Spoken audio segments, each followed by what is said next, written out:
아버지 하나님 역사하여 주시옵소서.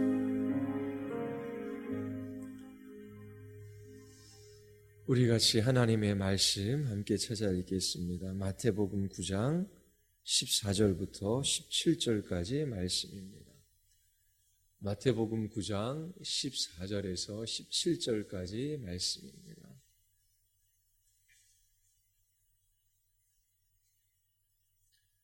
제가 한 절 읽고 여러분들이 한 절 읽고 교독하겠습니다. 그때에 요한의 제자들이 예수께 나와 이르되 우리와 바리새인들은 금식하는데 어찌하여 당신의 제자들은 금식하지 아니하나이까?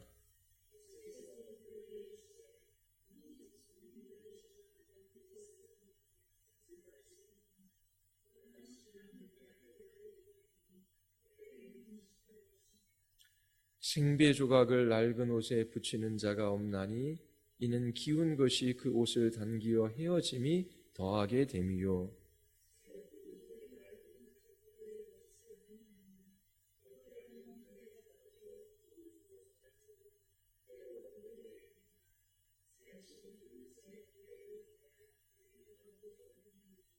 아멘. 기도하시겠습니다. 하나님 아버지, 이 금요일 밤에 주님 한 분 바라며 갈망하며 주께 간구하기 위하여 이 자리에 나왔습니다.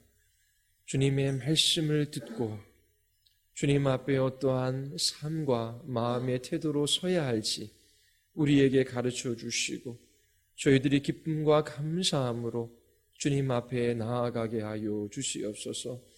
오늘도 주의 말씀을 듣고 기도하는 주의 자녀들을 기억하여 주셔서 저희의 기도를 들으시고 응답하시는 하나님의 일하심을 보게 하여 주시고 저희들이 하나님 한 분으로 인하여 기뻐하며 만족해하며 저희들이 주님을 증거하는 사람들이 되게 하여 주시옵소서.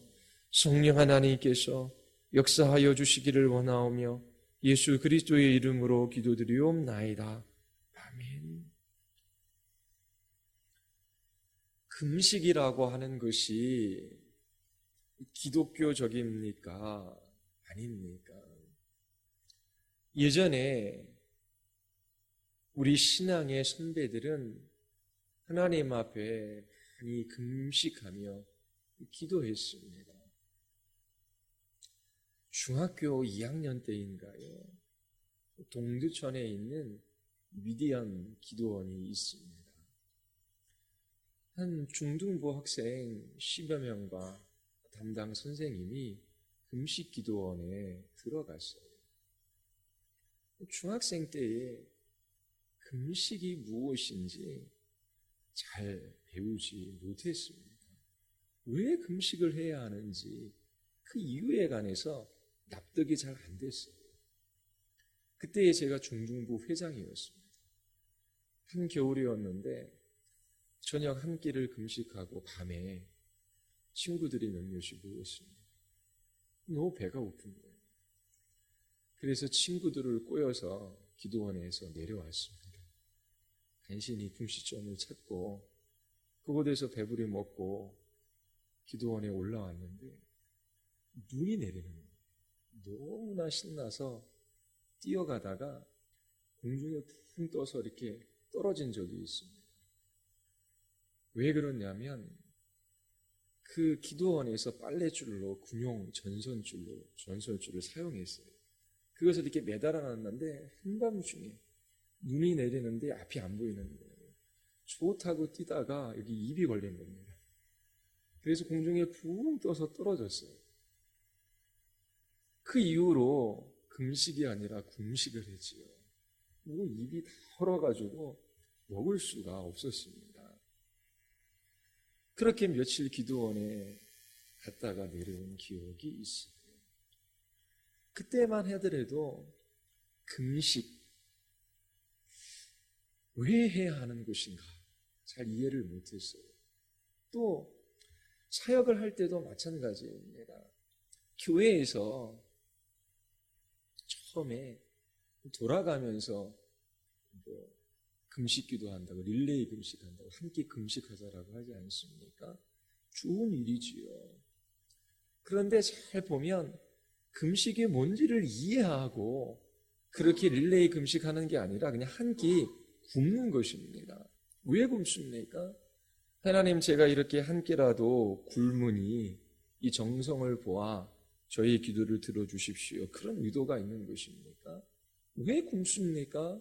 배부르게 잘 먹고 열렬하게 그리고 열심히 기도하지요. 굶고 기도하는 것과 밥을 먹고 기도하는 것이 뭐 별 차이가 있습니까? 금식이라고 하는 것이 꼭 기독교적인 것만은 아닙니다. 모든 종교에 금식이 있어요. 종교뿐만 아니라 사람들이 정치적인 이유로 금식하지요. 또 건강상의 이유로 금식하기도 합니다.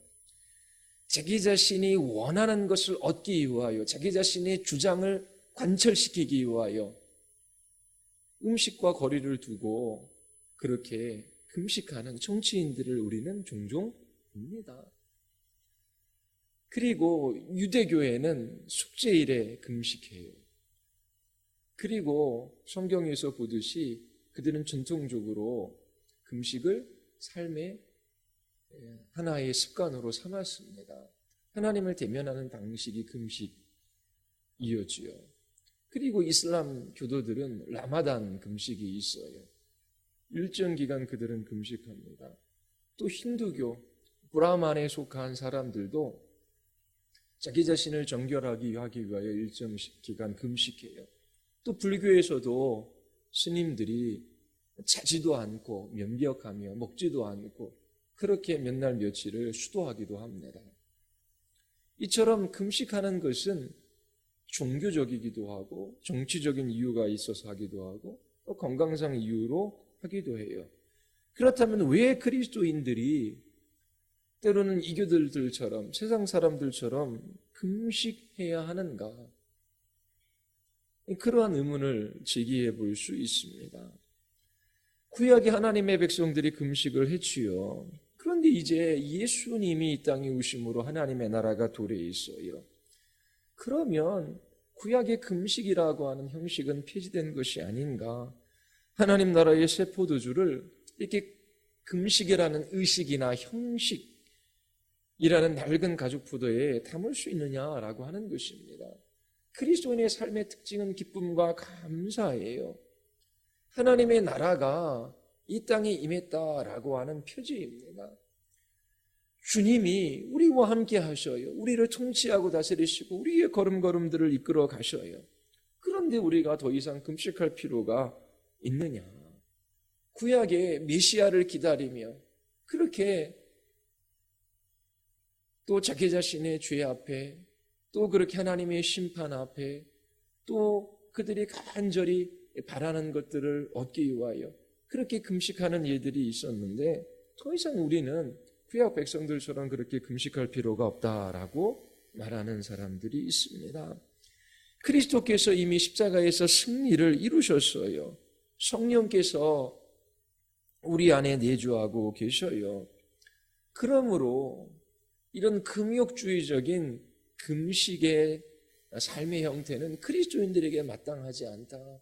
우리는 기뻐하며 즐거워해야 한다라고 말하기도 합니다. 또 이 먹지 않는 그 금식함으로 자기 자신의 육체적인 욕구나 욕망을 일정 정도로 끊지요. 자기 자신의 의지를 가지고 그 일들을 하는 것입니다. 그래서 지난주에도 말씀드렸지만 목사님들 중에 나는 20일 금식 기도했다, 40일 금식 기도했다.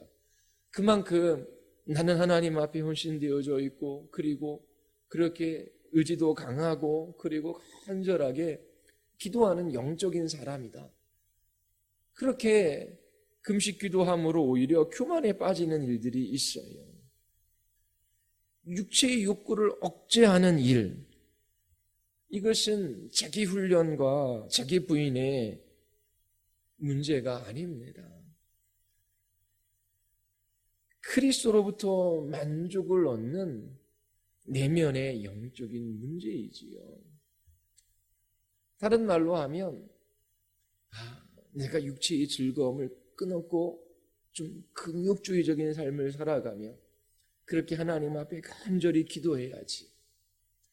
그렇게 자기 자신의 육체를 제어하고자 하는 그러한 훈련과 노력이 우리로 하여금 그러한 삶을 살아갈 수 있게끔 하는 것이 아니에요.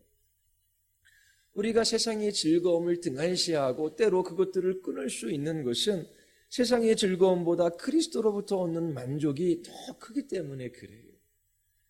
그래서 이런 금욕주의적인 삶 아니면 자기 훈련이나 이 부인의 삶은 그리스도인들에게 적합하지 않다라고 말하는 사람들도 있습니다. 자, 이 금식이라고 하는 것이 기독교에서만 행하는 것이 아니지요. 기독교적입니까? 만일 그것이 기독교적이라면 왜 그렇습니까? 오늘 본문이 우리에게 답을 주고 있어요. 세례 요한의 제자들이 예수님께 와서 왜 예수님의 제자들은 금식하지 않냐라고 물어요. 이것으로 보아 예수님의 제자들은 그분과 함께하는 동안 금식하지 않았던 것이 분명합니다.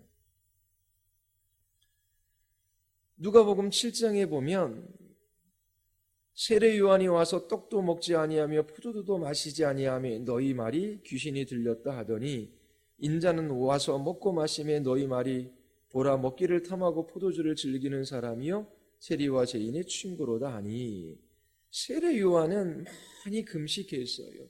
금욕주의적인 삶을 살아갔지요. 유대인들이 세례 요한 보고 귀신 들렸다라고 말합니다.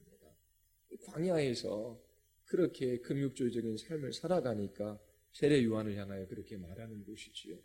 예수님을 향해서는 뭐라고 말합니까? 먹기를 탐하고 포도주를 즐기는 사람이다. 세리와 죄인의 친구다라고 말합니다.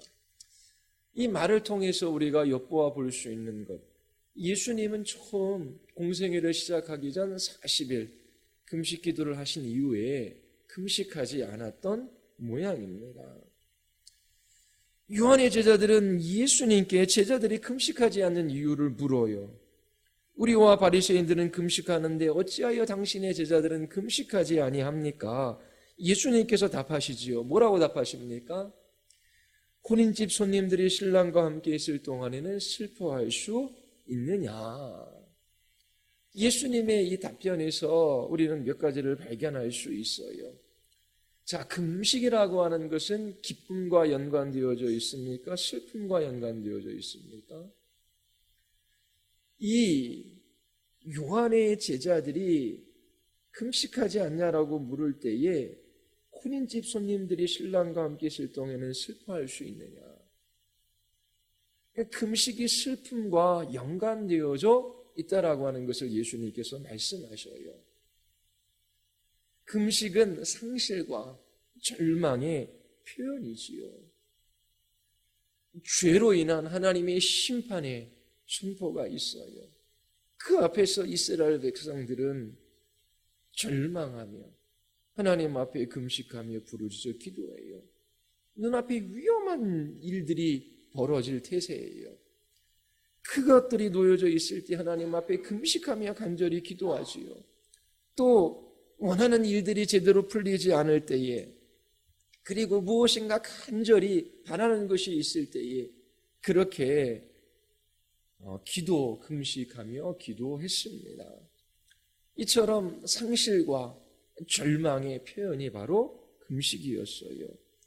그런데 예수님의 제자들의 상황은 그렇지 않아요.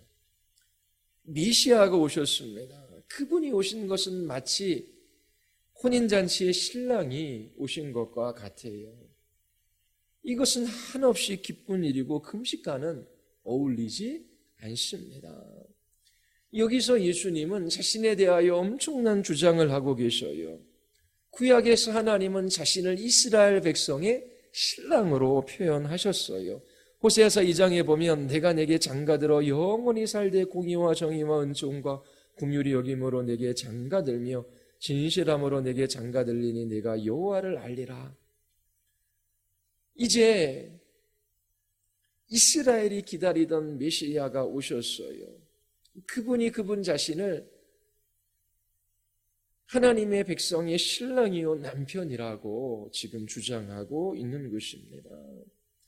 세례 요한은 그의 제자들이 예수님에 관하여 물을 때 이렇게 답합니다. 내가 말한 바 나는 그리스도가 아니요 그의 앞에 보내심을 받은 자라고 한 것을 증언할 자는 너희니라. 신부를 취하는 자는 신랑이나 서서 신랑의 음성을 듣는 친구가 크게 기뻐하나니 나는 이러한 기쁨으로 충만하였노라. 이렇게 말했어요. 세례 요한은 예수님을 신부를 취하여 신랑으로 그렇게 이야기하고 있습니다. 예수님 자신 또한 자신을 신랑으로 묘사해요. 바로 예수님은 하나님 자신과 동등하신 분이십니다. 하나님께서 이스라엘 백성들과 사랑의 언약을 맺으셔요. 내가 너희 하나님이다. 내가 너희 남편이고 신랑이 되어줄 것이다. 그러면서 호세아 선지자를 통하여 고멜을 향한 그 사랑이 무엇인지를 보여주시고 바로 타락한 이스라엘 백성들을 향한 하나님의 사랑이 이러하다. 끝까지 내가 너희의 남편 되어줄 것이다 라고 그렇게 약속해 주셨어요. 예수님은 이 일이 얼마나 놀랍고 영광스러운 사건인지 제자들에게 말씀하고 계시는 거예요. 지금 신랑이 오셨어요. 하나님이 오신 것입니다. 제자들과 지금 함께 하셔요. 이 상황에 구약으로부터 금식했던 그 금식과는 도저히 어울리지 않는다라고 하는 것입니다. 구약에서의 금식은 상실 그리고 절망의 상징이었습니다. 그런데 이제 신랑이 왔어요. 하나님이 오셨습니다. 금식과는 도저히 어울리지 않는 것이지요. 넘치는 기쁨으로 인하여 슬플 때 하는 그 금식과는 어울리지 않는 것이다 라고 말씀하시는 것입니다. 이스라엘 백성들이 그토록 오래 기다리던 메시아가 오셨어요. 하나님이 그들 가운데 계십니다. 그때 금식하는 것은 부적절한 일입니다. 그런데 이어서 예수님은 신랑을 빼앗길 날이 이르리니 그때는 금식할 것이다 라고 말씀하셔요. 여기서 그때는 언제입니까? 예수님은 금식할 때에 대해서 말씀하시는데 언제를 말씀하고 있는 것일까요? 예수님이 말씀하신 그때는 예수 그리스도께서 십자가에서 죽으시고 부활하신 그 며칠에 해당된다라고 말하는 사람들이 있어요. 그들이 그렇게 이야기하는 근거는 요한복음 16장 22절과 23절 때문입니다. 지금은 너희가 근심하나 내가 다시 너희를 보리니 너희 마음이 기쁠 것이요 너희 기쁨을 빼앗을 자가 없으리라. 그날에는 너희가 아무것도 내게 묻지 아니하리라. 내가 진실로 너희에게 이르노니 너희가 무엇이든지 아버지께 구하는 것을 내 이름으로 주시리라. 자, 예수 그리스도께서 부활하시면 이제 제자들에게는 빼앗길 수 없는 기쁨이 있을 것이다 라고 말씀하셔요. 그렇다면 예수님이 부활하신 후 금식할 필요가 없는 것일까요? 금식할 그때는 예수님의 죽으심과 부활 사이를 말하는 것일까요? 그렇진 않지요. 우리는 초대교회에서 금식한 예를 사도행전에서 볼 수 있습니다. 초대교회는 기쁨 중에도 특정한 일이 있을 때에 금식했어요. 지난주에도 교회가 나아갈 방향을 이유하여 교회 지도자들이 함께 금식하며 기도했던 것을 살펴보았습니다.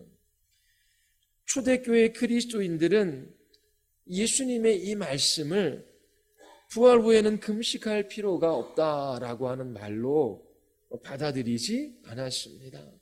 그렇다면 신랑을 빼앗길 날이 이르리니 그때에는 금식할 것이다 라고 하는 이 말씀은 어떤 의미로 하신 것일까요? 예수님이 죽으신 후 부활하셔서 하늘 아버지께로 돌아가시면 다시 오실 그날까지 제자들이 금식할 것이다 라고 하는 의미입니다. 신랑을 빼앗길 날은 교회 시대 전체를 가리켜요. 예수님이 죽으시고 부활하신 후 승천하셨지요. 그리고 하나님의 보좌 우편에 계십니다. 신랑이 이곳에 있지 않아요. 우리의 신랑 되신 예수께서 다시 오실 그날이 있어요. 그래서 이처럼 예수님의 죽으시고 부활 이후 그리고 다시 오실 그날, 그때에는 금식할 것이다 라고 말씀하시는 것입니다. 이 주장을 뒷받침하는 단어가 신랑이에요.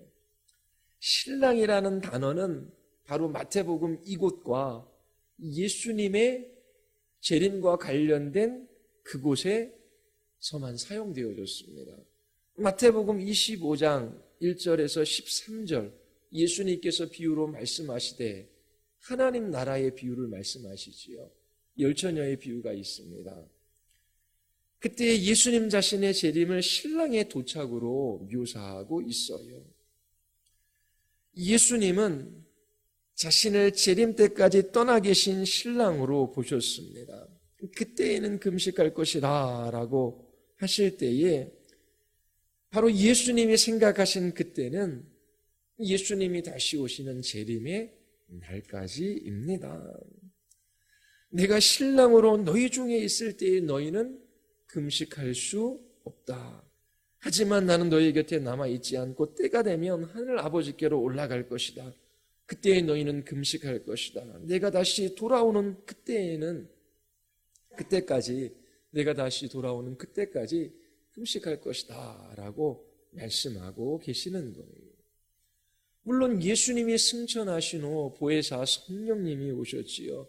그분은 그리스도의 영입니다. 따라서 신비로운 방식으로 예수님이 지금 우리와 함께 계셔요. 하지만 이 교회 시대가 끝나면 우리는 지금과는 비교할 수 없는 더 친밀한 방식으로 예수 그리스도와 교제를 누리게 될 것입니다. 이러한 의미에서 주님은 우리를 떠나가게 계신 거예요. 그래서 사도 바울은 세상을 떠나 그리스도와 함께 있을 이것을 더욱더 간절히 소망했습니다. 이처럼 그리스도인들의 마음 안에는 사모함이 있어요. 주님이 이 땅에 계셨을 때에 제자들은 금식할 필요가 없습니다. 주님이 떠나가셨어요. 보혜사 성령님을 보내주셨지만 주님이 우리와 신비적인 방식으로 함께 계시지만 지금과는 비교할 수 없는 그러한 주님과의 교제와 친밀함이 주님의 나라에는 있을 거예요.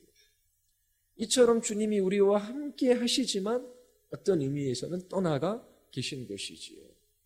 그래서 주님이 다시 오실 그때 하나님 나라가 완성될 그날까지 금식할 것이라고 주님께서 말씀하신 것입니다.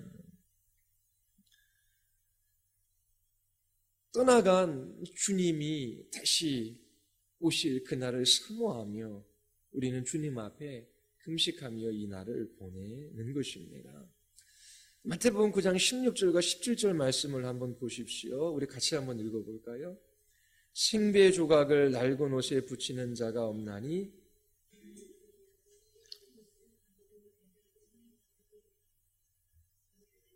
낡은 가죽 부대에 넣지 아니하나니 그렇게 하면 부대가 터져 포도주도 쏟아지고 부대도 버리게 됨이라.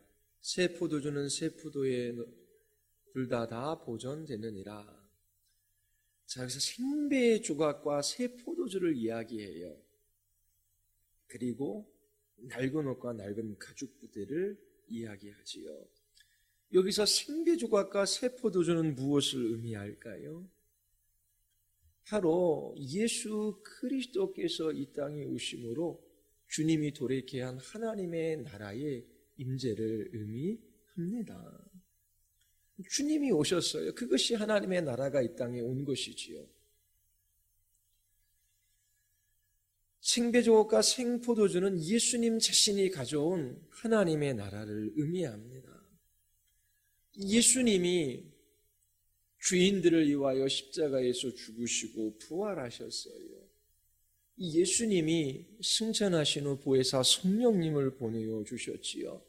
그리스도의 영인 성령께서 우리와 함께 하셔요. 성령으로 말미암아 그리스도께서는 우리와 신비적인 방식으로 연합을 이루고 계시지요.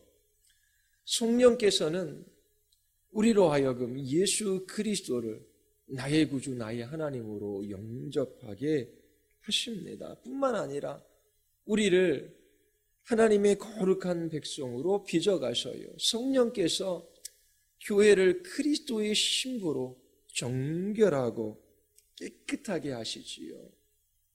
바로 이것이 새 포도주입니다. 그런데 예수님은 낡은 가죽 부대에는 그것을 담을 수 없다라고 말씀하셔요. 이 낡은 가죽 부대는 무엇입니까? 문맥상 금식과 관련되어져 있습니다. 바로 유대교의 낡은 금식과 직결됩니다. 이 금식은 구약의 유산이에요. 유대교에서 하나님을 대하는 방식 중 하나였지요. 누가복음 18장을 보면 바리새인이 자기 자신이 일회에 2번 금식한 것을 자랑합니다. 바로 이 전통적인 금식, 이것이 낡은 가죽 부대입니다. 예수님 자신이 가져오신 하나님의 나라는 새 포도주를 거기에, 예수님 자신이 가져오신 하나님의 나라는 이 낡은 가죽 부대에 담을 수가 없는 것입니다. 신랑이신 예수님이 제자들과 함께 있을 동안 그들은 금식할 필요가 없습니다. 그러나 예수님이 떠난 그때에는 그들이 금식할 거예요. 그 금식은 전통을 따라 유대인들이 했던 금식과는 다릅니다. 왜냐하면 성령으로 그리스도께서 함께 하시고 하나님의 나라가 도래해 있기 때문에 그래요. 새 포도주가 요구하는 것은 새로운 금식입니다. 신랑이 이미 오셨어요. 하나님의 나라가 도래한 것이지요. 바로 새로운 금식의 기초가 여기에 있습니다. 옛 금식, 구약의 금식은 죄를 통회하는 마음을 가진 사람들이 금식했어요. 그리고 큰 위기에서 건진받기를 원하는 사람들이 금식했습니다. 그리고 메시아 오기를 기다리며 하나님을 대망하는 사람들이 금식했어요. 그런데 이제 메시아가 오셔서 죄와 사망과 사단을 이기셨어요. 예수님께서 모든 것을 이루셨습니다. 하나님 나라가 아직 완성되지 않았지만 그 나라가 이미 왔어요. 장차 영광스러운 주님의 나라가 완성될 것입니다. 이처럼 예수 그리스도의 순종, 그분의 죽으심과 부활하심으로 죄와 사망과 사단의 권세가 꺾였어요. 이제 최후의 승리의 날만 남아 있습니다. 이 승리는 그리스도인들에게 보장된 것이지요. 예수께서 이루신 일로 인하여 모든 것이 바뀌었습니다. 그리스도인 우리들에게는 정죄함이 없어요. 죄에 대한 형벌이 없습니다. 죽음도 우리를 지배할 수 없어요. 이제 새 포도주는 새 부대에 담아야 합니다. 옛 금식이 나타나는 상실, 절망, 이 모든 것들은 깨트려졌습니다. 옛사람들이 금식했던 동기는 죄로 말미암은 하나님의 심판을 피하기 위하여, 위험을 벗어나기 위하여 하나님을 대망하는, 갈망하는 마음으로 그렇게 금식했는데 이제 그러한 금식은 적합하지 않다라고 하는 것입니다. 새롭게 금식할 때예요. 그렇다면 새로운 금식이 무엇입니까? 무엇이 새롭습니까? 우리의 금식은 예수님께서 행하신 일, 예수님께서 이루신 일의 기초예요. 우리가 금식하는 것은 그리스도와 그분의 권능을 향한 갈망에서 비롯됩니다. 우리는 간절히 원하고 바라는 것을 이미 맛보았어요. 사도 바울이 예수 그리스도 한 분을 더 알기를 원합니다. 그리고 이 세상을 떠나 주님과 함께 할 것을 더 소망하고 있어요. 왜 그렇습니까? 이 세상에 있는 모든 것들을 다 배설물로 여겨요. 예수 그리스도를 아는 지식을 가장 소중하게 여깁니다. 예수 그리스도 그분을 맛보아 알았기 때문에 그래요. 그분을 먹고 마시며 그분으로 인하여 만족해야 하고 그분으로 인하여 즐거워하고 그분 안에서 안식하는 것이 무엇인지를 알았기 때문입니다. 자, 우리가 금식하는 것은 자기 자신의 스스로를 절제함으로 자기 자신의 의지를 하나님께 보이고 하나님께로부터 내가 원하는 것을 얻어내기 위한 것이 아닙니다. 이미 그리스도 안에서 하나님께서 우리에게 하늘에 속한 모든 신령한 복을 주셨어요. 우리는 가장 큰 선물인 하나님 자신의 선하심을 맛보아 안 사람들입니다. 주님의 사랑이 무엇인지를 경험했어요. 그런데 주님, 당신이 이제 떠나가셨어요. 주님이 다시 오실 거예요. 성령께서 우리 가운데 임재하심으로 예수 그리스도를 알게 하시고 그분을 맛보게 하셔요. 그분을 맛보게 하시면 하실수록 우리에게는 더 큰 갈망이 나타나는 것입니다. 우리가 예수 그리스도 안에서 만족하면 만족할수록 예수 그리스도 그분으로 인한 불만족이 생기는 거예요. 왜냐하면 우리는 타락한 존재이고 이 세상에서 죄와 완전히 결발할 수 없기 때문에 그렇습니다. 그래서 그리스도인들의 그 금식, 주님을 향한 갈망의 기초에는 예수 그리스도께서 이미 이루신 그 일들이 배경으로 되어져 있는 것이지요. 그리스도로 배부를 때까지, 주님 한 분으로 인하여 만족할 때까지 그리스도인들은 굶주려 있습니다. 이 땅에서 우리는 완전한 만족을 누릴 수 없어요. 그리스도 안에서 만족함을 우리가 알면 알수록 타락한 존재인 우리는 그만큼 이 세상에서는 불만족이 생기는 것입니다. 오호라, 나는 곤고한 자로다. 이 사망의 몸에서 누가 나를 건져내랴라고 하는 탄식이 나타날 수밖에 없어요. 사도 바울이 그러한 탄식을 내뱉는 것은 그가 죄를 많이 지었기 때문이 아니에요. 주님을 알아가고 그분을 맛보고 그분과 더 친밀한 교제를 누리면 누릴수록 자기 자신의 죄인임을 알고 그 죄로 인하여 주님과의 그 친밀한 교제를 때때로 가로막히는 경험들을 하기 때문에 그가 맛보면 맛볼수록 주님을 알면 알수록 더 주님을 갈망하게 되고 더 주님을 알아가기를 소원하는 마음이 생기는 것입니다. 우리는 주님이 주신 좋은 선물을 통하여 주님을 알아갈 수 있어요. 주님께 기도했더니 주님께서 이러한 문제도 해결해 주시고 또 이렇게 순적하게 인도해 주시고 또 이런 좋은 선물도 주셨어요. 주신 좋은 것들을 누리며 하나님께 찬양하며 감사하며 지낼 수 있습니다. 하지만 때때로 우리가 하나님보다 하나님 주신 선물을 더 사랑하지 않는지 자기 자신을 시험해 볼 필요가 있어요. 예수님께서 잔치상을 차려 놓으셨습니다.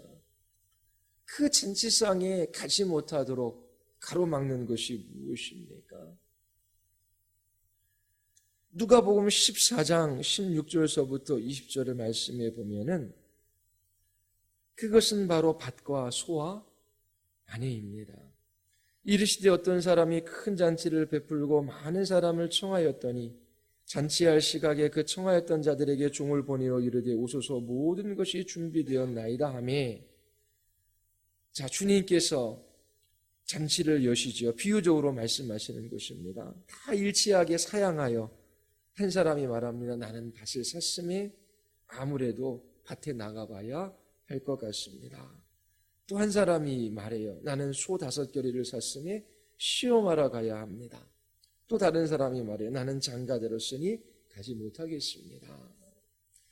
하나님께로 나아가지 못하게 하는 요인이 무엇입니까? 밭과 소와 결혼입니다. 하나님이 주신 선물이잖아요. 충분히 누릴 수 있는 것입니다. 그런데 하나님께로 나아가지 못하게 하는 것, 주님께서 열어놓으신 그 잔치에 참여하지 못하게 하는 바로 큰 적이 하나님이 주신 선물이 될 수 있습니다.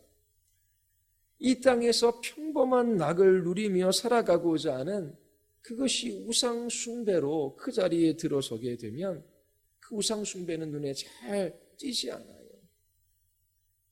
먹는 것, 보는 것, 듣는 것, 입는 것 등등 많은 것들은 하나님께서 주신 선물인데 그것이 슬그머니 하나님의 자리를 차지할 수 있습니다. 우리의 마음과 몸이 누리는 즐거움, 그것은 나쁜 것이 아니지요. 하나님께 주신 맛있는 음식을 먹고 좋은 경치를 보고 또 좋은 친구들과 교제하고 또 하나님께서 우리에게 주신 건강을 누리며 그렇게 살아가는 그 즐거움은 나쁜 것이 아니에요. 그 즐거움을 누리고자 하는 욕구 자체도 악한 것이 아닙니다. 먹고자 하는 즐거움이 왜 악한 것입니까? 그건 하나님께 주신 욕망인데요. 처음에는 이런 악이 없는 즐거움으로 시작할 수 있어요. 그런데 나중에는 그것 자체가 목표가 되어 하나님 자신을 대신하게 하는 그런 일들이 일어나는 것입니다. 그래서 예수 그리스도를 맛보아 한 사람들이 그리스도인들입니다. 예수 그리스도 그분을 벗어나서는 살아갈 수 없는 사람이 되었어요. 예수 그리스도가 나의 삶의 이유이고 동기이고 목적이고 그분 안에서만 나는 기뻐할 수 있습니다. 그분을 떠나서 그분 없이 행하는 것이 나에게 기쁨과 즐거움이 될 수가 없어요. 그런데 슬그머니 하나님께서 우리의 삶을 위하여 주신 선물이 그 자리를 대신하는 것입니다. 세상에서 잠시 누리는 즐거움, 그것을 잊어버리기를 싫어해요. 그 즐거움이 처음에는 악이 없는 즐거움으로 시작하지만 예수님의 자리를 대신합니다. 그래서 우리는 금식을 통해 자기 자신을 시험해 볼 수 있어야 돼요. 나는 정말 하나님을 갈망하는가? 나의 믿음은 진짜인가? 나는 이 세상에서의 평안함의 노예가 되고 있지는 않는가? 내가 예수 그리스도를 기뻐하고 있는가? 내가 주님을 사랑하고 있는가?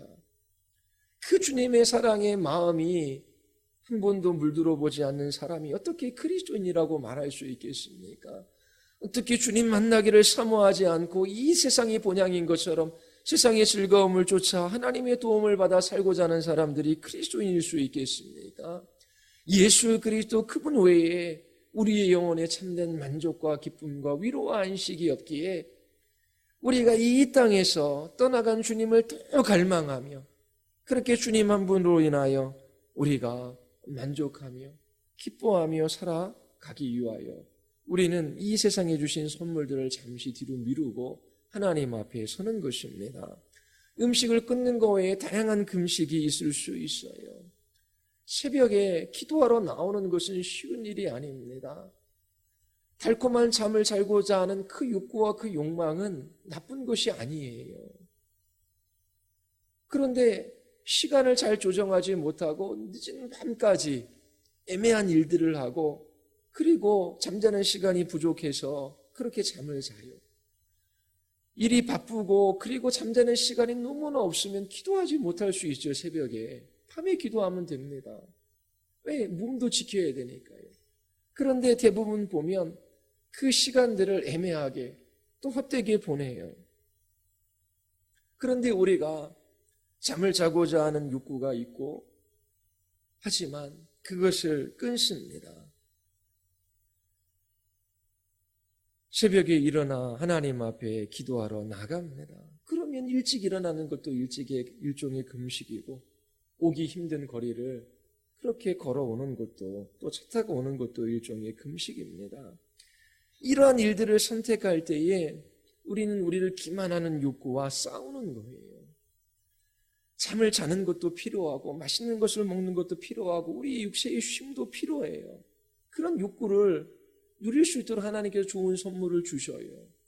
그런데 이 좋은 선물들이 하나님이 있어야 할 그 자리를 대체하며 하나님을 기뻐하며 주님을 즐거워하는 것들은 잊어버리고 이 세상에서의 일락과 잠시의 즐거움을 누리는 것에 시간과 물질과 에너지와 마음을 쏟으며 살아가요. 우상을 숭배하지만 이러한 우상 숭배는 잘 드러나지 않는 거예요. 그 마음은 강팍해지고 그 영혼은 메말라 갑니다. 그래서 우리는 때때로 금식하는 것이 필요한 거예요. 하나님이 주신 선물을 잠시 뒤로 미루고 먹는 것도 잠시 금하고 내 마음의 간절한 욕구와 소망이 무엇인지 하나님 앞에 자기 자신을 시험해 보는 것이지요. 하나님, 이 세상에서 하나님이 주신 좋은 선물들이 있습니다. 감사합니다. 그러나 하나님, 제가 주신 선물보다 그 선물을 주신 하나님 자신을 더 갈망합니다. 하나님께서 하나님의 아들 독생자를 이 세상에 보내어 주셔서 나 같은 죄인을 위하여 십자가에 내어 주셨지요. 그 사랑 하나만 있으면 족합니다. 주님이 이제 내 마음의 중심에 계셔서 나를 통치하고 다스리시고 나를 이끌어 가시지요. 내 인생은 나의 것이 아니라 주의 것이 됐고 내가 주의 소유되었습니다. 주님이 나의 주인이시고 나를 지켜봐 주시고 나를 이끌어 가주시면 그것으로 충분합니다. 그처럼 주님 한 분에게 우리의 마음을 집중하며 주님 자신이 우리에게 최고의 선물이며 모든 것임을 그렇게 선포하며 알아가는 시간이 우리에게 필요한 것입니다. 예수님께서 신랑이 떠나갈 그때에 바로 우리가 금식할 때라고 말씀하셔요. 주님 다시 오실 그날까지 우리는 타락한 세상에서 또 우리의 죄로 말미암아 주님이 주시는 선물을 누리는 즐거움을 소유하지만 때로 그것을 하나님과 대체하여 하나님보다 하나님 주신 선물을 더 사랑하며 그렇게 하나님과 겸하여 우상을 섬길 수 있는 위험이 있습니다. 그래서 여러분들 자신을 시험하며 그렇게 하나님 한 분을 갈망하는 이 방편들을 사용해야 하는 것이지요. 하나님께서 우리의 영적인 유익을 위하여 이 모든 것을 말씀하십니다. 여러분들 자신을 시험해 보시기를 바랍니다. 그리고 이 세상 그 무엇과 비교할 수 없는 가장 소중하고 모든 것에 뛰어난 하나님의 가치 그리고 기도의 소중함을 여러분들이 선포할 수 있게 되기를 바랍니다. 우리 같이 기도하시겠습니다.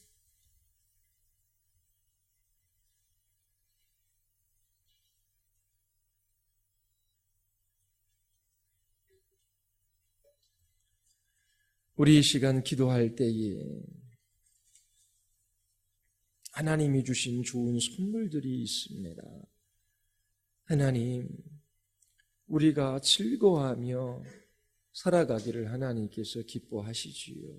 그런데 하나님 주신 선물을 하나님 되신 우상처럼 섬기며 그것들에 매여 종노릇하지 않는지 우리 자신을 살펴보기를 원합니다. 하나님, 우리의 주신 시간들을 절제하게 하시고 또 먹는 것, 또 우리의 육체와 마음을 즐겁게 하는 것을 잠시 뒤로 미루고 우리 자신을 시험해 보게 하여 주시옵소서. 하나님, 우리가 세상 그 무엇보다도 하나님 자신을 갈망하는 그리스도인들로 나타나기를 원하나이다. 주님 갈망하며 주님 한 분 바라는 주의 백성들에게 주님께서 찾아오셔서 참으로 저희들과 함께 해달라고